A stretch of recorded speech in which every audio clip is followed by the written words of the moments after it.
আচ্ছা, এই গোটা গায়ে কি হিন্দু মেয়ের অভাব ছিল? তো ওই মুসলমানের মেয়েটাকে কেন?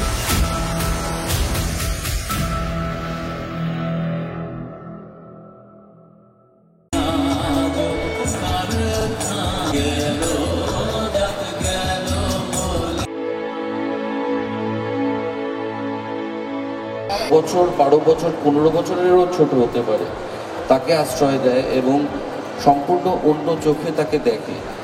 কিন্তু তাকে ঘিরে যে অশান্তিটা গড়ে ওঠে সেটাই এই ছবির উপজীব্য, এই ছবির বিষয়। ছবিটা অত্যন্ত গুরুত্বপূর্ণ একটা ছবি এই সময়ে, এবং আতিউল আমি বলবো যে কাজটা করেছে আমার মনে হয় আপনারা 28 তারিখে দেখলে বুঝতে পারবেন, এবং it will create a vibration all over. সকলেই আমি বাড়ি ছেড়ে চলে যাবো। একটা মুসলমানের মেয়ে একটা হিন্দু পুরোহিতের সাথে থাকছে। খুবই মিষ্টি একটা গল্প, মিষ্টি একটা বার্তা আপনাদের কাছে যাবে। সেটা তো জানতে হলে সেটা তো আপনাদেরকে অবশ্যই 28 তারিখ হলে গিয়ে দেখতে হবে। মুভির নাম হচ্ছে ফতেমা। মুভিটা একটা বাংলা মুভি। অ্যাকচুয়ালি এটার সম্পূর্ণ মুর্শিদাবাদের শুটিংটা হয়েছে। মানে আমি একটা খবরের কাগজ থেকে প্রথম ইন্সপায়ার হয় মানে এই গল্পটা। তারপর হঠাৎ করে একটা মুসলিম মেয়ে, মুসলিম বোন এবং একটা হিন্দু পুরোহিত দাদা, এই দুজনের উপর স্টোরি।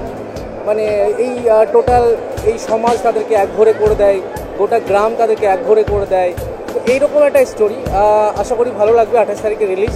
মানুষ রিলেট করতে অবভিয়াসলি পারবে। দেখো, এখন আমাদের এই সাম্প্রদায়িক ব্যাপারটা এখন খুবই বেড়েছে।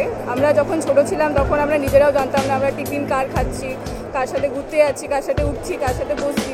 তো এটা মানুষই সৃষ্টি করেছে সাম্প্রদায়িক ব্যাপার, আবার মানুষই পারে এটাকে সলভ করতে। আমরা একটা বার্তা দেওয়ার চেষ্টা করেছি যেটা আপনারা রিলেট করতে পারবেন। রাজনীতির অবস্থা এবং সেখানে যদি ধর্মীয় অ্যাঙ্গেল ঢোকে সেটা যে কী হতে পারে তার একটা নিদর্শন হচ্ছে ফতেমা। কারণ ফতেমায় এই পলিটিক্সের কথাই বলা হয়েছে। এই পলিটিক্সে আমি যে বোনকে আশ্রয় দিই সে আসলে একটি মুসলিম মেয়ে, সেইটা নিয়ে যে কী কমপ্লিকেশন তৈরি হতে পারে সেটা নিয়ে কথা বলা হয়েছে। কাজেই খুবই প্রাসঙ্গিক এই সময়।